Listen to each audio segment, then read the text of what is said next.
பாருங்க நம்ம வந்து உருளைக்கிழங்கு மசியல் பண்ண போகிறோம். அதுக்கு வந்து எண்ணெய் ஊற்றி கடுகு உளுந்தம் பருப்பு போட்டிருக்கோம். அது வந்து பெரிய வெங்காயமும் கருவேப்பிலையும் ரெடி பண்ணி வச்சுருக்கேன். கடுகு பொரிஞ்சிருச்சு. இதில் வந்து நம்ம பெரிய வெங்காயம் ஒரு 3 வெட்டி வச்சுருக்கோம். கருவேப்பிலை போடுறோம். இந்த வெங்காயம் இந்த அளவுக்கு கோல்டன் ப்ரௌனுக்கு வந்திருக்கு இல்லையா,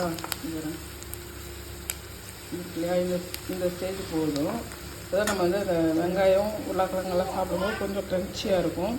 அதில் வந்து நம்ம வந்து ஒரு 1.5 தக்காளி கட் பண்ணி வச்சுருக்கோம். இன்னும் இதில் ஆட் பண்ணிக்கலாம். பாருங்கள், தக்காளியும் வெங்காயமும் இந்த அளவுக்கு வதங்கி இருக்கு இல்லையா, இங்கே பாருங்கள் வதங்கி இருக்கு இல்லையா. இந்த ஸ்டேஜில் வந்து நம்மளுக்கு தேவைப்பட்ட காரம் சேர்த்துக்கணும். நான் வந்து 1/4 டீஸ்பூன் மிளகாத்தூள் சேர்த்துருக்கேன்.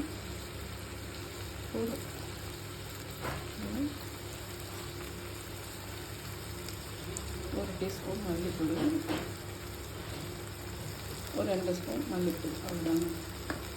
நான் வந்து மல்லிப்பொடியில் உப்பு மஞ்சள் சேர்த்துட்டதுனால வந்து நான் மஞ்சள் பொடி தனியாக சேர்க்கலை. இந்த ஸ்டேஜில் நம்ம கட் பண்ணி மசிச்சு வச்சுருக்கிற பொட்டேட்டோவையும் நம்ம ஆட் பண்ணிக்கலாம்.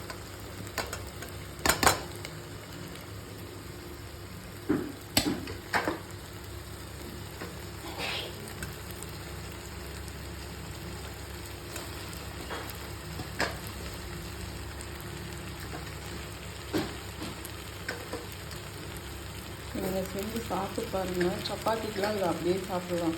இந்த ஆலு சப்பாத்தி ரெடி பண்ணுறோம் இல்லையா, அதெல்லாமே கூட நம்ம இதில் செய்யலாம். வெறும் மாவு சப்பாத்தி மாவு பிசைஞ்சு இந்த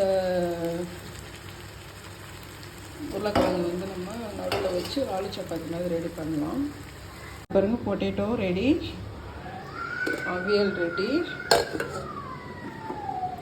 பூசணிக்காய் சாம்பார் ரெடி. இன்றைக்கி மகாலய அமாவாசைனால வாங்க கைஸ் எல்லாம் சாப்பிட்லாம்.